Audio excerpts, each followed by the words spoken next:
চুপ ভাই আটি মুখো।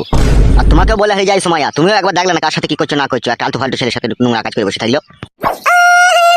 ওই এসে আমাকে করা লেগে মারামারি কইতো, আমার কোনো দোষ নাই।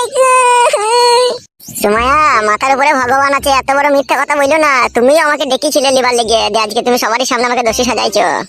এই বোকাচুদা, পাটা দেখেছিস আমার ক নম্বর? 1 লাত মারবো তো 10 নম্বর ছাপ উঠে যাবে তোর মুখে। আব্বা গো, শালোকে গুলি করে দেবো? না বে শালো, 3 লাখ টাকার কেস আছে, গুলি করে দিলে হবে? শুকনো টাকা পাবো, চুপ এখন। শুধু তোমার জন্য কিছু বলতে পারছি না বাবা, নাহলে এখনই ওরা আমি পুটকিতে রিভলভার ভরে দিতাম। চুপ করে থাকবি ওরা, ঠিক আছে? বিচারের মাঝখানে আমি আছি তো, অত রিভলভার মারাছিস কেন বে তুই? বিচার করতে এসে লেট করা ভালো লাগে না, হয় এসপার নাইলে ওসপার। তাহলে তুই বলতে চাইছিস মার্ডার করবি নাকি? হ্যাঁ, মার্ডারই করা দরকার তো, ও তো রেপ কেসের আসামি, ওর মতো ছেলে লিঙ্গ কেটে মার্ডার করা দরকার। চুপ করে থাক মারা, যা বুঝি না সুঝি না তালি কথা বলবি না, ঠিক আছে? তুমি ভারী বুঝুনদার হে, আর কপালি চুদা বাবা। তাহলে মার্ডার করে দেবে? মার্ডার করে দে তাইলে। না কাকা বাবু, মার্ডার করো না কাকা বাবু।